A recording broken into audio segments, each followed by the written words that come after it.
Pasca penangkapan di Bandung, Jawa Barat, polisi menggeledah rumah tersangka kasus pembunuhan Vina dan Eki di Cirebon, Peggy alias Perong. Rumah Peggy tak jauh dari lokasi pembunuhan Vina dan Eki yang berjarak sekitar 400 meter. Orang tua Peggy mengaku kecewa atas penangkapan tersebut. Sang ibu yakin anaknya tak bersalah karena Peggy sedang bekerja di Bandung bersama bapak dan pamannya saat tragedi pembunuhan Vina dan Eki 2016 lalu. Saya hanya yakin kalau anak saya itu tidak bersalah. Peggy juga berpesan kepada saya, Peggy kalau Peggy tidak ada umur sudah Peggy tidak apa-apa, Peggy ikhlas, Peggy jadi tumbal orang yang berada, Peggy ikhlas mama kalau Peggy nggak ada umur, Peggy minta maaf, itu cuma pesan Peggy begitu aja. Ibu masih ingat pada saat 27 Agustus 2016 Peggy tidak ada di Cirebon? Iya, Peggy sedang bekerja di Bandung. Sudah berapa lama tinggal di Bandung? Sudah 3 bulan dia bekerja di Bandung. Kejanggalan dalam penyelidikan kasus kematian Vina dan Eki mulai terbuka satu persatu. Sebelumnya, terpidana kasus ini, Saka Tatal, juga menyebut dirinya korban salah tangkap. Dia bilang disiksa polisi agar mengaku sebagai pembunuh Vina. Terkait itu, Komnas HAM menyatakan pernah mendapat laporan dari kuasa hukum Saka pada 2016 lalu. Tak hanya itu, ada juga laporan soal terbatasnya akses 4 tersangka kasus ini untuk menemui kuasa hukum. Komnas HAM telah meminta penjelasan dari Polda Jabar pada Januari 2017, namun tidak menerima balasan. Terkait dengan aduan mereka, pertama terbatasnya akses keluarga dan kuasa hukum untuk menemui para tersangka termasuk Sakal. Yang kedua memang terkait dengan dugaan adanya penyiksaan ketika proses penyelidikan dan atau penyidikan. Nah kemudian ketika kasus ini viral, sebetulnya kami juga sudah berkoordinasi dengan Polda Jabar. Seperti kami ingin minta keterangan, informasi terkait tindak lanjut penanganan 3 DPO tersebut. Nah itu yang sedang kami dalami. Lalu bisakah kejanggalan penyelidikan kasus ini terbukti? Akan kemana kasus ini bermuara? Tim Liputan, Kompas TV. Kasus kematian Vina dan Eki 8 tahun silam menyisakan banyak tanda tanya. Pengakuan salah satu pengakuan salah satu pelaku yang diduga salah tangkap hingga paksaan untuk mengaku juga keluar dari terpidana kasus ini. Lalu apa implikasi hukum dari pengakuan ini dan bagaimana pengusutan dugaan pelanggaran HAM di dalamnya? Kami akan bahas bersama sejumlah narasumber, ada pakar hukum pidana dari Universitas Jenderal Sudirman, Profesor Hibnu Nugroho, dan Komisioner Komnas HAM, Anis Hidayah. Selamat pagi, Prof. Hibnu, Bu Anis. Selamat pagi, Mas Radi, Bu Anis. Iya, saya ke Bu Anis dulu. Bu Anis, dari Komnas HAM sendiri berarti sudah ada laporan ya sebelumnya bahwa memang ada dugaan salah tangkap, bahkan juga yang salah tangkap ini mengalami penyiksaan oleh kepolisian pada saat diminta mengaku untuk menjadi tersangka atau terduga pelaku pembunuhan. Begitu, Bu Anis. Sejauh ini bagaimana informasinya? Mohon maaf, tadi saya sempat terputus. Gimana, Mas? Oh ya, baik.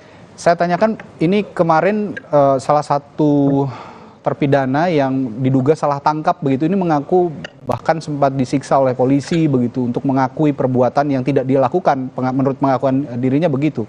Apakah ini juga sudah diketahui Komnas HAM sebelumnya jauh-jauh hari?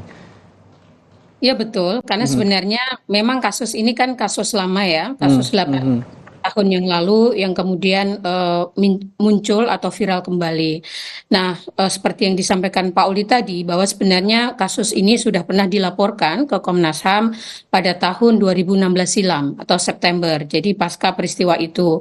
Jadi kuasa hukum dari 4 terduga pelaku gitu ya, Hadi Saputra, kemudian Supriyanto, Eko Ramdhani, dan Saka Tatal, waktu itu memang melaporkan ke Komnas HAM terkait dengan beberapa hal. Jadi pertama adalah penghalangan bertemu dengan keluarga dan kuasa hukum. Lalu yang kedua, pemaksaan pengakuan sebagai pelaku dalam proses penyelidikan dan penyidikan, dan ada dugaan penyiksaan. Termasuk bentuk-bentuk penyiksaannya seperti apa, itu disampaikan dalam pengaduan yang disampaikan kepada kami. Nah, pada saat itu kemudian kami menindaklanjuti pada tahun 2017, di awal 2017, tepatnya Januari 2017, dengan melakukan klarifikasi melalui Irwasda Polda Jawa Barat ya, terkait dengan peristiwa. Kami meminta beberapa informasi melalui pemeriksaan kepada para penyidik, terutama terkait dengan dugaan penyiksaan. Kenapa kami lakukan? Karena Indonesia kan sudah meratifikasi Konvensi Anti Penyiksaan pada tahun 98 dan itu sudah menjadi hukum nasional. Dan kasus-kasus penyiksaan oleh aparat selama ini kan banyak terjadi berdasarkan pantauan Komnas HAM itu dalam proses penyelidikan dan penyidikan atau dalam tahanan gitu. Sehingga itu secara spesifik kami minta informasi, termasuk juga bagaimana pada saat itu terkait dengan penghalang-halangan kunjungan keluarga. Sehingga kami mendorong adanya proses disiplin gitu ya, dan tindak pidana bagi pelaku penyiksaan berdasarkan konvensi KAT gitu, Konvensi Anti Penyiksaan, termasuk juga bagaimana memastikan hak-hak tersangka sesuai dengan Undang-Undang 39 tahun 99 tentang hak asasi manusia, dan tentu saja berdasar pada Kitab Undang-Undang Hukum Acara Pidana tentang standar penanganan anak dalam hukum, karena saat itu kan posisi mereka anak ya, sehingga tunduk pada SPPA gitu, Sistem Peradilan Pidana Anak gitu. Pada saat itu yang dilakukan Komnas HAM. Baik. Nah, ini belakangan juga Bu Anies, kuasa hukum terpidana kasus Vina ini sempat mengadu soal intimidasi dalam penyelidikan dan pembatasan kontak dengan kuasa hukum. Bagaimana lengkapnya pengaduan mereka sejauh ini yang masuk ke Komnas HAM? Iya, jadi berdasar pengaduan yang tahun 2016, lalu sudah pernah kami tindak lanjuti pada tahun 2017, maka kemudian beberapa waktu yang lalu pasca kasus ini banyak menjadi perbincangan publik, Komnas HAM kembali melakukan pemeriksaan pemanggilan kepada para saksi. Kami tidak bisa menyampaikan siapa saja yang sudah kami periksa gitu ya, tetapi dalam waktu dekat kami juga akan melanjutkan kembali pemeriksaan untuk meminta informasi atau keterangan terkait dengan perkara ini kepada para pihak terkait. Oke, baik. Saya ke Prof. Hipnu. Prof. Hipnu, pertanyaan yang sama tadi yang saya tanyakan ke Bu Anies di awal. Ada pengakuan terpidana ini soal disiksa polisi agar mengaku sebagai pelaku dan juga bahkan dipaksa untuk mengakui perbuatan yang diduga tidak dilakukannya begitu. Apakah ini bisa menggugurkan proses penyelidikan kalau memang seperti ini keadaannya, Prof. Hipnu? Ya, begini Mas Hadi, di dalam suatu konsep investigasi itu ada dua paradigma. Kalau kita melihat pada Undang-Undang HR, ada yang disebut konsep asas inquisitur. Inquisitur itu harus ditinggalkan. Inquisitur itu adalah suatu asas yang menetapkan bahwa pemeriksaan seseorang tersangka atau terdakwa itu sebagai objek. Ya. Sebagai objek. Makanya kalau kita lihat dulu HR ya sebelum lahir PUAP itu pelanggaran HAM tinggi sekali. Kalau nggak ngaku hajar, kalau nggak ngaku siksa dan sebagainya. Nah itu sudah ditinggalkan. Sekarang berkembang namanya asas akusatur yang meletakkan bahwa seseorang itu sebagai subjek yang sama. Sehingga kalau tidak ngaku nggak boleh dihajar. Kalau memang belum ada penasihat hukumnya ditunggu. Dan itu yang dikembangkan. Sehingga konsep pemikiran-pemikiran itu tidak boleh dilakukan terhadap inquisitur tadi. Ya. Pertanyaan sekarang, mampukah ini bisa membuka? Lah, bicara hukum kan bicara bukti, Mas. Jadi, kalau sampai masih ada penyidik melakukan konsep-konsep inquisitur yang melakukan pemaksaan, itu akan menjadikan fatal. Tapi juga harus hati-hati. Kasus-kasus kejahatan tertentu, Bu Anies, misalkan curas, itu memang ya ada sedikit rempet-rempet ke inquisitur karena memang dia kuat sekali. Inilah model integrasi yang betul-betul harus dirubah bagaimana meletakkan sebagai subjek sehingga keterangan itu bernilai di dalam suatu pembuktian. Begitu. Ya. Ini juga semata-mata juga kinerja polisi yang harus dioptimalkan untuk mencari alat bukti lain begitu kira-kira Prof ya, karena kalau sekedar hanya menyiksa untuk mengakui perbuatan pelaku, ini juga ujung-ujungnya akan melanggar hak asasi manusia, begitu kira-kira ya, Prof? Iya, apalagi kalau kita bicara bukti itu alat bukti keterangan saksi sama keterangan terdakwa itu nggak bernilai, Mas. Kita lihat ada asas non-incrimination, bahwa suatu keterangan tersangka, keterangan terdakwa itu tidak bernilai bukti. Kita bisa lihat pasal 66 KUHP. Dengan demikian kalau sampai polisi memaksa, kemudian mengaku, ya tidak ada hasilnya. Karena bicara hukum adalah bicara bukti, kan begitu. Bukti-bukti itulah yang akan menandakan bahwa akhirnya dia terjebak bahwa akhirnya nggak bisa apa-apa. Artinya apa? Pengakuan-pengakuan sampaikan itu salah semua. Ini yang saya kira sebagai bentuk evaluasi ke depan. Lalu Prof begini, kasus Vina ini jadi kompleks karena viral saat ini kan. Kini tidak hanya pengejaran DPO, tapi juga terpidana dan keluarga mulai buka suara jadi korban salah tangkap. Termasuk yang terakhir yang ditangkap bernama Peggy, yang keluarganya mengaku ini salah tangkap karena anak saya tidak pernah berhubungan dengan Vina, tidak kenal, bahkan sempat bekerja di Bandung. Bagaimana Anda melihat ini? Ya kan gini Mas, kita harus melihat bahwa pemikiran penegak hukum dan pemikiran penasihat hukum kan gitu. Kalau penasihat hukum berpikir pada objektif yang subjektif, makanya apapun yang terjadi adalah melindungi, membenarkan apa yang dilakukan oleh tersangka. Demikian juga sebaliknya polisi berpikir pada subjektif ada korban, tapi berpikir objektif pada suatu perkaranya. Artinya nanti kalau seandainya itu tidak bernilai, saya kira polisi juga tidak akan meneruskan gitu. Tapi ingat, dalam konsep penentuan yang kemudian tersangka si Peggy, kita teorinya kan gitu. Tersangka itu apa sih? Seseorang yang karena perbuatannya patut diduga. Lah konsep patut diduga ini saya kira penyidik Polda sudah ada bukti-bukti. Kan bukti tidak sekarang Mas, bukti itu ada 8 tahun yang lalu. Yang saya kira BAP-nya masih cukup untuk mendapatkan sebetulnya siapa saja. Itu. Seandainya misalkan penasihat hukum kekeh ini tidak, ya coba di pra-peradilan kan bahwa penetapan tersangka sekarang tidak mempunyai alat bukti yang sah. Selesai kan gitu. Ya, ini kalau menurut Anda kasus ini, saya bertanya sederhana saja nih Pak Fibru. Kasus ini, taruhlah ini kasus kita flashback ya, kita bersama-sama flashback ke 8 tahun yang lalu gitu. Kasus ini simpel nggak sih sebenarnya untuk dipecahkan? Simpel Mas, simpel sekali. Simpel sekali. Sing jadi bottleneck itu kan dari 8 menjadi, dari 11 menjadi 3. Betul. 3 ini siapa? Kan gitu loh. Kenapa sampai sekarang tanda petik belum selesai kan gitu. Kalau yang 8 selesai sudah itu, karena sudah inkrah. Tinggal upaya-upaya hukum yang lain. Tapi yang 3 ini, pertanyaannya 3 ini kan akhirnya buktinya kan melebar kemana-mana. Betul. Ya dalam seperti saya kira Polda tidak boleh terjebak dalam seperti itu. Karena Polda melakukan penyidikan berdasarkan bukti yang akurat. Ketika 8 tahun yang lalu kemudian berkembang yang sekarang ini.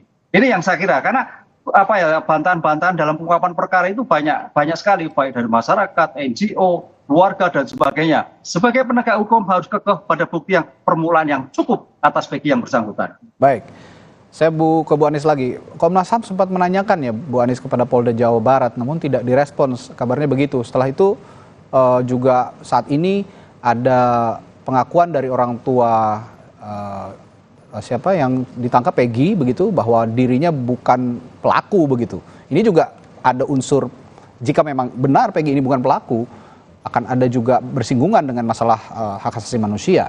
Anda bagaimana melihat ini dan upaya apa yang akan dilakukan jika Polda Jabar sampai saat ini tidak merespons, Bu Anies? Iya, kalau soal teknik ranah hukum, saya kira Prof. Ibnu yang akan banyak bicara. Kalau Komnas HAM tentu akan melihat pada aspek-aspek bagaimana kepastian pemenuhan hak kepada para pihak itu dipenuhi gitu ya dalam proses ini. Nah, terkait dengan apa yang kami mintakan kepada Polda Jawa Barat pada tanggal 20 Mei kemarin, Komnas HAM juga sudah kembali sebenarnya mengirimkan surat permintaan keterangan kepada Polda Jawa Barat terkait dengan penanganan perkara ini gitu ya. Seberapa jauh selama 8 tahun ini perkembangannya seperti apa, termasuk 11 menjadi 3, lalu perkembangan yang ke 3 orang DPO itu seperti apa, lalu yang informasi kedua yang kami ingin mintakan adalah bagaimana pemenuhan hak kepada hak korban dan juga keluarga gitu ya, karena ketika kasus ini viral tentu ini menjadi pukulan kembali bagi para keluarga yang selama 8 tahun itu saya kira meskipun sudah ada proses hukum yang dilakukan, tetapi kan keadilan itu belum mereka terima gitu, sehingga bagaimana ini kemudian dikoordinasikan dengan para pihak terkait untuk memastikan bahwa korban dan anggota keluarganya tidak semakin mengalami penderitaan psikologis gitu ya akibat viralnya kasus ini. Lalu yang terakhir adalah terkait dengan profesionalitas dan kehati-hatian aparat penegak hukum, terutama selalu yang kami tekankan adalah kepolisian sudah memiliki peraturan polisi nomor 8 tahun 2009 terkait dengan penerapan prinsip-prinsip hak asasi manusia dalam proses penegakan hukum, baik penyelidikan maupun penyidikan gitu ya, sehingga mestinya relevan dengan bagaimana prinsip-prinsip yang diatur dengan di dalam konvensi anti penyiksaan untuk tidak kemudian dilakukan seperti yang tadi juga sudah di-highlight oleh Prof. Ibnu gitu ya dalam meminta keterangan tidak boleh menggunakan penyiksaan gitu ya kepada para terduga ya.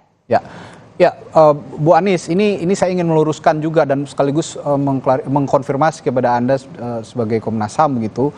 Ini supaya juga tidak jadi bola liar informasinya bahwa ada 4 terpidana yang salah satunya juga mohon maaf menyandang tunagrahita begitu.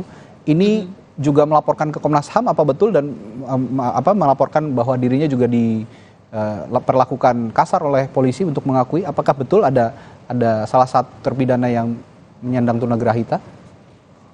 Iya, beberapa laporan terakhir kami tidak bisa menyampaikan secara spesifik karena memang dalam proses pemeriksaan di Komnas HAM.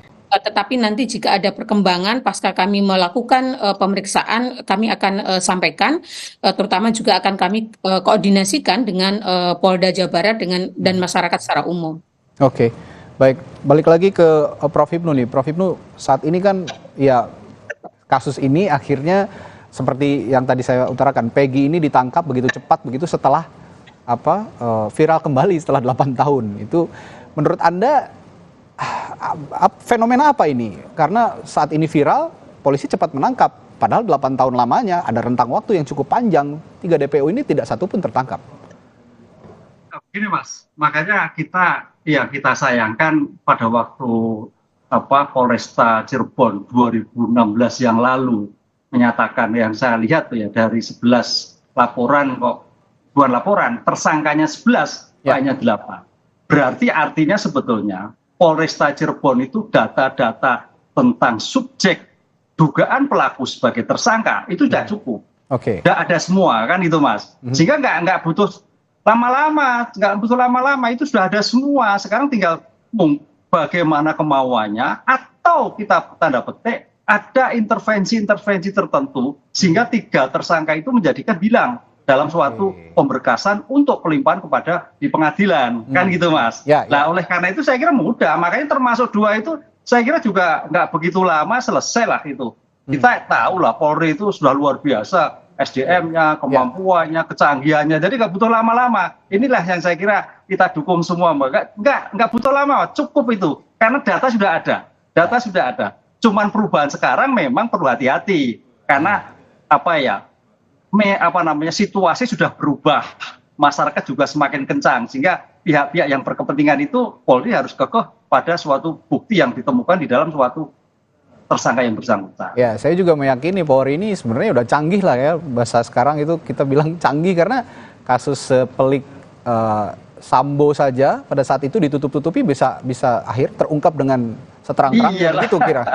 Ini kan juga kasus besar yang ternyata melibatkan petinggi Polri bahkan begitu di dalamnya bisa terungkap dengan seterang-terangnya. Apalagi yang seperti ini seharusnya tidak ya seperti yang Prof. Ibnu tadi bilang, ini simpel gitu kasusnya ya Prof ya. Iya. Ya. Nah, ini ada satu lagi Prof yang ingin saya tanyakan. Apakah yang memberatkan Peggy saat ini sebagai terduga pelaku ya, boleh dikatakan terduga pelaku yang DPO yang ditetapkan sebagai tersangka juga oleh kepolisian yang tidak mengaku bukan pelaku begitu.